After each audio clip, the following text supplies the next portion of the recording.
আজকে আমাদের আজমিরা হসপিটালে টোটাল 4টা বাবু হলো। তার মাঝে হচ্ছে 2টা ছেলে বাবু আর 2টা মেয়ে বাবু। আর এই বাবুটা মাত্র হলো নর্মাল ডেলিভারিতে। এই বাবুটাও হচ্ছে রাত্রেবেলা 1টার সময় পানি ভেঙে এসেছিলো। বাবুর মা বাসা হচ্ছে টাঙ্গাইলেই। আর এই বাবুর বাড়ি তো টাঙ্গাইলে, এলাঙ্গাতে না? হ্যাঁ, এলাঙ্গাতে। এটাও পানি ভেঙে এসেছিলো। এটা খুব তাড়াতাড়ি রাতে 10টায় এসেছে, 1টার দিকে বাবু হয়ে গেছে। এরকম রাতে 1টার দিকে, মানে 3 ঘন্টার মাঝে প্রোগ্রেস করছে। জাস্ট 1 ফিঙ্গার নিয়ে আসছিল। আর এই বাবুর বাড়ি হচ্ছে পাবনা। ওর মা আসলে অনেক ট্রাই করেছে, কিন্তু শেষ পর্যন্ত আসলে নর্মালে হয়নি, ওর সি সেকশনই লেগেছে। তবে অনেক কষ্ট করেছে, অনেক অনেক অনেক ট্রাই করেছে, কিন্তু লাস্ট অব দিয়ে আসলে হলো না। উনি লাস্টে আর বাচ্চা আগাতে পারছিল না। পরে বাচ্চার ভালোর জন্য ডিসিশন নেওয়া হয় সি সেকশনের।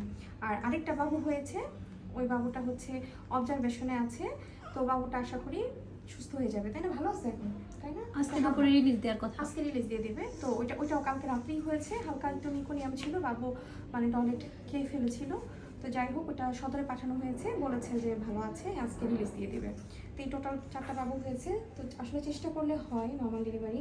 আবার অনেকেই ভাবে যে ব্রিজ প্রেজেন্টেশন থাকলেও বুঝি আমরা নর্মাল ডেলিভারি করাই। ব্রিজ প্রেজেন্টেশন থাকলে নর্মাল ডেলিভারি তখনই হয় যদি বাটক অংশ আসে। বাটক অংশ যদি না আসে তাহলে কিন্তু সম্ভব না।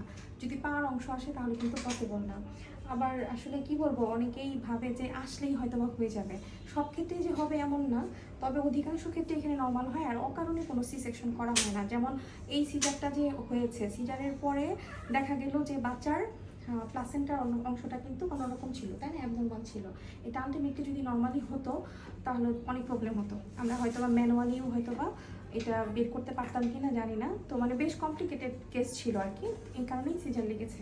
তো যাই হোক, এখানে অকারণে কোনো সি সেকশন করা হয় না। আর একটা কথা যেটা বলবো, যে আপনারা দয়া করে, সবাই খুব ভালো করেই জানেন যে আমরা পেশেন্টের সাথে একজন মহিলা বেশি অ্যালাউ করি না।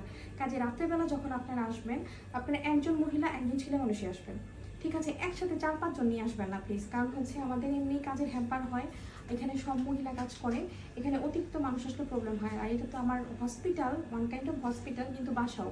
তো কাজে এখানে অতিরিক্ত গ্যাদারিং হলে এটা রুগীর জন্য খারাপ, নর্মাল ডেলিভারির জন্য খারাপ, প্লাস হচ্ছে ইনফেকশন হওয়ার রেট কিন্তু বেড়ে যায়।